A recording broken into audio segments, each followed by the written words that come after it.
जय श्री श्याम, हारे के सहारे की जय हो, शीश के दाने की जय हो, लक दातार की जय हो।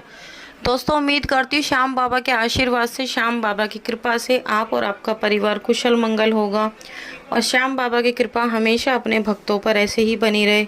बाबा श्याम हमेशा अपने भक्तों का ऐसे ही कल्याण करते रहें।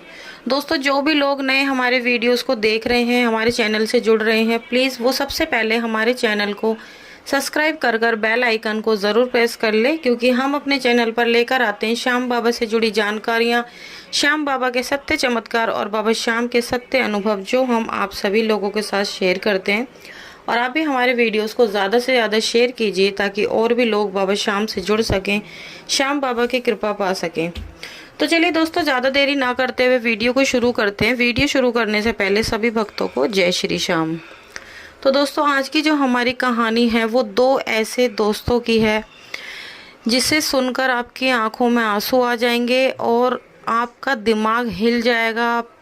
आप इस कहानी को सुनकर हैरान हो जाओगे कि मतलब क्या इतना बड़ा चमत्कार भी हो सकता है। ये स्टोरी आपको झंझोड़ के रख देगी। क्या आज के कलयुग में भी श्याम बाबा इतना बड़ा चमत्कार कर सकते हैं? तो जिन लोगों को बाबा श्याम पर विश्वास है तो वो कमेंट बॉक्स में लिखें जय श्री श्याम।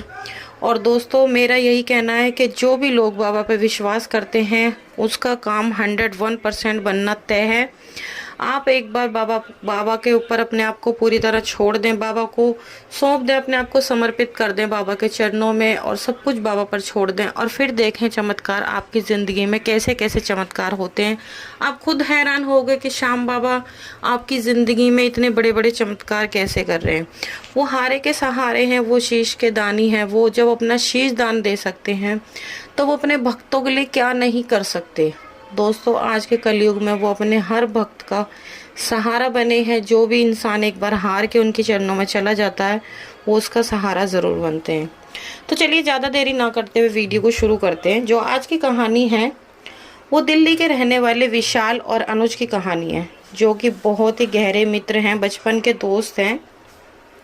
उनकी काफ़ी गहरी मित्रता है। दोनों एक साथ खेले हैं, बड़े हुए हैं, पढ़े हैं और अब उनका साथ में ही अपना मिलना जुलना होता रहता है। अब शादी हो गई दोनों की, दोनों अलग अलग रहते हैं, पर दोनों एक दूसरे से मिले बिना बिल्कुल भी नहीं रहते। जो ये अनुज है, अनुज का अपना ही काम है, अपना खुद का काम है और उन्होंने अपनी मेहनत से खुद कमाकर अपना एक घर खरीदा। उनके माता पिता गाँव में रहते हैं, वो दिल्ली में अपनी वाइफ और अपने बच्चों के साथ रहते हैं। और जो उनके जो दोस्त हैं विशाल जी, वो अलग रहते हैं, उनकी अभी शादी नहीं हुई है। तो मैं आपको बता दूं, वो कहते हैं ना कि जब धोखा देने पे आए ना तो अपने भी पीछे नहीं हटते धोखा देने में। जब कोई इंसान कामयाब हो ना तो अपने भी जलने लग जाते हैं, गैर तो दूर की बात है।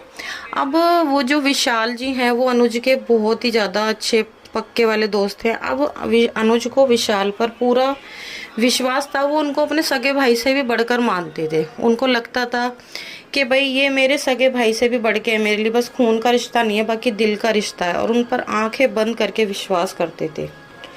अब एक दिन क्या हुआ कि विशाल जी अनुज के पास आए और अनुज जी से कहने लगे कि अनुज, ऐसे ऐसे मैं एक व्यापार शुरू करने की सोच रहा हूँ। मैं चाहता हूँ कि हम दोनों उसमें पार्टनरशिप में काम करेंगे और उसमें काफ़ी अच्छा मुनाफा होगा। ऐसे करके उनका अच्छे से माइंड वॉश कर दिया। उनको उनके दिमाग में पता नहीं कैसी कैसी बातें घुसा दी। तो अनुज को लगा कि हाँ, शायद जो विशाल कह रहा है वो कहीं ना कहीं ठीक है। ऐसा करने से शायद मैं और भी अच्छे खासे पैसे कमा सकूंगा। उनको ये लगा। अब विशाल जी कहने लगे कि उसके लिए हमें मोटी रकम लगानी पड़ेगी, जो कि मेरे पास है नहीं। तो तू एक काम कर, तू कुछ पैसों का इंतजाम कर और हम दोनों मिलकर काम करेंगे, व्यापार बहुत ही अच्छा चलेगा। तो अनुज को विशाल पर विश्वास था पूरा ही, पर अनुज पे पैसे नहीं थे। तो अनुज ने कहा कि भाई मतलब इतने पैसे मैं अरेंज कैसे कर पाऊंगा। तो विशाल कहने लगा, देख भाई, अगर बिजनेस खड़ा करना है तो उसके लिए पैसा तो चाहिए ही। कुछ मुझसे होगा तो कुछ मैं भी करूंगा, बाकी तू भी कर। विशाल ने थोड़ा सा उनको दिलासा दे दिया कि कुछ पैसे, आधे पैसे मैं लगा दूंगा कहीं से अरेंज करके और आधे पैसे तू लगा, दोनों मिलके साथ में बिजनेस करेंगे। तो अनुज को ठीक लगा। अनुज ने क्या करा, अनुज ने जो अपनी मेहनत की कमाई से अपना घर खरीदा, खून पसीने कमाई से अपना घर खरीदा, अपना काम खोला, अपनी शॉप खोली, सब कुछ अपना काम धंधा अच्छे से खड़ा किया। उसने क्या किया, सब कुछ बैंक में गिरवी रख के और वहाँ से करीब 40 लाख की रकम उठाई, 40 लाख की रकम उठाई और ले जाकर विशाल को दे दी। विशाल कहने लग गया कि ठीक है, अब तुम्हें घबराने की जरूरत नहीं है, अब हमारा काम बहुत अच्छा चलेगा। तो अनुज ने कहा कि ठीक है, मतलब अनुज अपनी शॉप पर रहा। अनुज ने कहा कि विशाल ने अनुज को बोला कि तुम्हें आने की जरूरत नहीं है, मैं अकेला सब कुछ अच्छे से संभाल लूंगा, जब तेरे को टाइम लगे करेगा मैं, तू बीच बीच में आ जाइए, मैं तेरे को बुला लूंगा, तू इतने अपनी ये शॉप संभाल, इतने में थोड़ा कारोबार को ठीक से खड़ा कर लेता हूँ, फिर अपनी शॉप बंद करके अच्छे से दोनों काम में ही रहेंगे। तो अनुज ने कहा ठीक है, वो अपना शॉप पे रहा और विशाल फोन पर अपडेट देता रहता था, जिससे कि अनुज को बहुत अच्छा लगता था सुनकर। वो नए नए सपने संजोने लगा, उसको अच्छा लगने लगा, वो सोचने लगा कि अब मेरे बीवी बच्चे और खुश रहेंगे, मैं बड़ा घर खरीदूंगा, गाड़ी खरीदूंगा, इस तरीके से वो बड़े बड़े सपने देखने लगा। अब जब ये विशाल का जो फोन आता था, धीरे धीरे एक दिन हुआ क्या कि उसका फोन भी आना बंद हो गया और अनुज ने काफी फोन ट्राई किए पर उसका फोन नहीं लग रहा। अब अनुज बहुत ज़्यादा टेंशन में आ गया, काफ़ी टाइम हो गया विशाल कहीं से ना कोई फ़ोन ना कुछ नहीं। अब उसने उसके घर वगैरह जाके देखा तो वहाँ पर विशाल नहीं था, ना ही उसका कोई अता पता था। अनुज एकदम गहरे सदमे में पहुँच चुका था, उसको इतना बड़ा धक्का लगा कि भाई ये क्या हुआ। उसने अपने घर पर बताया और जो अनुज की वाइफ थी उनका नाम प्रिया था। प्रिया जो है वो भगवान पे बहुत ज़्यादा विश्वास करती हैं, बहुत ज़्यादा वो भगवान को मानती हैं। वो अनुज को हिम्मत देती रही कि तुम बिल्कुल भी हिम्मत मत हारो, सब कुछ अच्छा हो जाएगा, सब कुछ ठीक हो जाएगा। अब धीरे धीरे क्या हुआ कि घर पर बैंकों से नोटिस आने शुरू हो गए, तगादे वाले घर पे चक्कर काटने लगे जिनके कुछ पैसे थे। अब अनुज और भी ज़्यादा सदमे में रहने लग गया। धीरे धीरे प्रियंका भी कहीं ना कहीं टूटती जा रही थी, लेकिन वो बाहर से पूरी तरह मजबूत थी, उसने अपने आप को मजबूत कर रखा था। वो अनुज को संभालने के लिए खुद को मजबूत रखती थी। अब उसको यही लगता था कि अगर अनुज को कुछ हो गया तो सब कुछ खराब हो जाएगा। वो अंदर ही अंदर रोती, पर अनुज के सामने अनुज को हिम्मत देती, समझाती कि तुम चिंता मत करो। विशाल की कहीं कंप्लेंट भी करी गई पर कहीं से कोई सुराग नहीं मिला। पुलिस वालों ने भी कह दिया इस तरह के पैसे कहीं वापस नहीं मिलते, अगर आप लिखत में देते तो शायद कुछ हो जाता, इस तरह के पैसे मिलने के कोई चांस नहीं है। तो पुलिस वालों ने भी हाथ खड़े कर दिए। अब अनुज का और भी ज़्यादा बुरा हाल, और इतना ज़्यादा वो टेंशन में हो चुका था कि वो इन पैसों की वजह से अपनी शॉप पर भी ध्यान नहीं दे पा रहा था। उसके 2 बच्चे थे। एक दिन अनुज के दिमाग में आया कि वो सुसाइड कर ले, अपने आप को ख़त्म कर दे, उसकी वजह से सब कुछ ख़राब हो गया, उसके बीवी बच्चे सड़क पर आ जाएंगे। पर फिर कहीं ना कहीं उसे लगा कि अगर मैंने ऐसा कर लिया तो इन छोटे छोटे बच्चों का क्या ही होगा, इन मासूमों का क्या होगा। उसने अपनी बीवी की तरफ देखा, अपने बच्चों की तरफ देखा, तो कहीं ना कहीं उसने थोड़ा अपना मन बदला।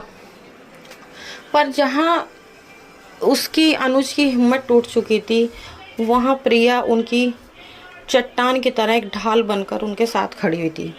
उसने बिल्कुल भी अनुज को टूटने नहीं दिया। जब सब जगह से वो हार मान चुके, थक चुके, तब प्रिया ने भगवान का रास्ता चुना। वो भगवान पर बहुत ज़्यादा विश्वास करती हैं। फिर उन्होंने इंटरनेट की सहायता ली।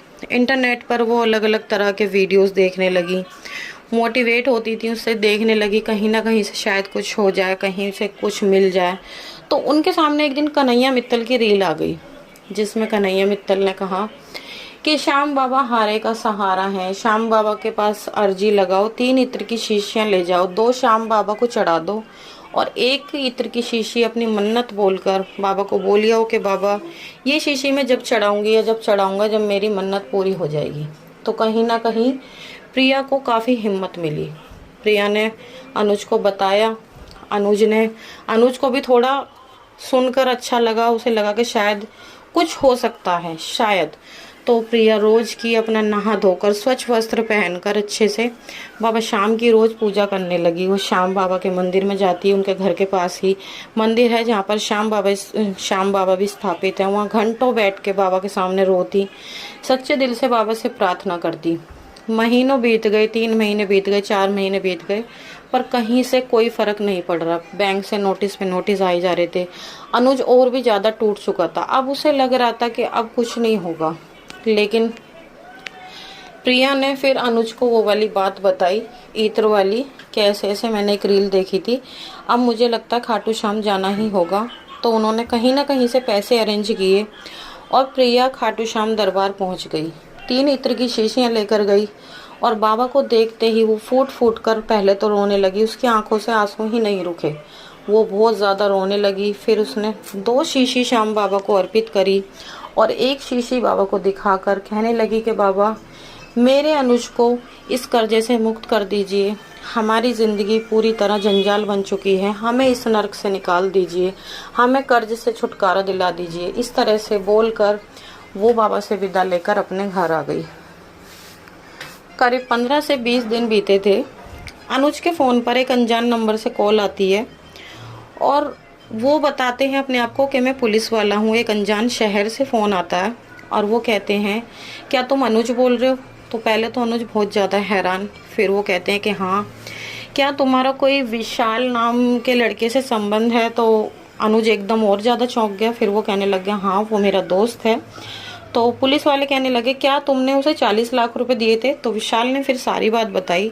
तो जब भी पुलिस वालों ने वहाँ का एड्रेस दिया और कहा, जितने भी तुम्हारे पेपर्स हैं, दस्तावेज हैं, सब लेकर यहाँ पर आ जाओ।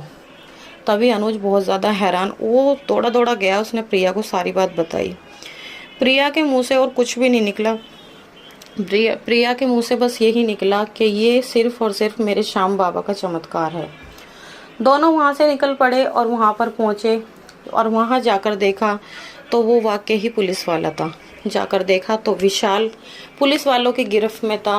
पुलिस वालों ने बताया कि इसने कई लोगों के साथ घोटाला किया है, घपला किया है। फिर वहाँ पर अनुज ने अपने सारे पेपर्स दिखाए, सारे दस्तावेज दिखाए।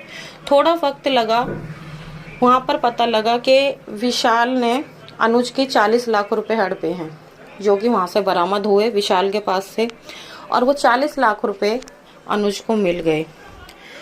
और अनुज ने जब चैन की सांस ली, बाबा श्याम का उसने बहुत ज़्यादा वो बताते हैं, अनुज बताते हैं कि जब से श्याम बाबा मेरी ज़िंदगी में आए हैं, जब से मेरी ज़िंदगी पूरी तरह बदल गई। उन्हें वहाँ से 40 लाख रुपए मिल गए। उन्होंने बैंक से अपनी प्रॉपर्टी, अपनी दुकान, सब चीज़ छुटाई और वहाँ का लोन ख़त्म करके अपना व्यापार बढ़ाया। फिर से पूरे दिल लगा के, मन लगा के उन्होंने अपना काम फिर से शुरू करा और आज वो श्याम बाबा की कृपा से बहुत ज़्यादा अच्छी तरक्की कर रहे हैं। वो कहते हैं कि श्याम बाबा ने मेरी किस्मत बदल दी। जहाँ मैंने सोच लिया था कि अब उनके पैसों का कुछ नहीं हो सकता, उन्हें कोई पैसे नहीं दिलवा सकता, जहाँ पुलिस वालों ने हाथ खड़े कर दिए थे, वहाँ श्याम बाबा की कृपा से उनका 40 लाख का कर्ज यूँ उतर गया कि उनको पता नहीं चला। तो दोस्तों, ऐसे होते हैं हमारे श्याम बाबा। जो भी लोग सच्चे दिल से बाबा पर विश्वास करता है, बाबा को मानता है, फिर चाहे वो 40 लाख का कर्जा हो या फिर 40 करोड़ का हो, श्याम बाबा यूं उतरवा देते हैं। और कोई भी परेशानी, कर्जे से अलग अगर कोई भी आपकी परेशानी हो, चाहे वो कर्जा हो या कोई भी परेशानी हो, आप एक बार बाबा श्याम की शरणों में जाएं। श्याम बाबा आपकी अर्जी जरूर सुनेंगे। वो हारे के सहारे हैं, आप हार कर बाबा की शरणों में जाएं, बाबा आपकी जरूर सुनेंगे। बाबा हारे के सहारे हैं। तो दोस्तों, आज की सत्य कहानी यहीं पर समाप्त होती है। आप लोगों को कैसी लगी? कहीं ना कहीं आपके रोंगटे खड़े ज़रूर हुए होंगे, आपकी आंखों में ज़रूर आंसू आए होंगे। और अगर आपको थोड़ा सा भी मेरे श्याम बाबा पर विश्वास है और अगर आपका कोई भी काम नहीं बन रहा, तो आप प्लीज़ एक बार बाबा श्याम से अर्जी लगाइए। और अगर आप वाकई ही बाबा को मानते हैं तो प्लीज़ एक बार कमेंट बॉक्स में जय श्री श्याम ज़रूर लिख दें। तो आज की ये कहानी यहीं पर समाप्त होती है। कल मिलती हूँ एक और नई सत्य कहानी के साथ। जब तक के लिए सभी भक्तों को जय श्री श्याम।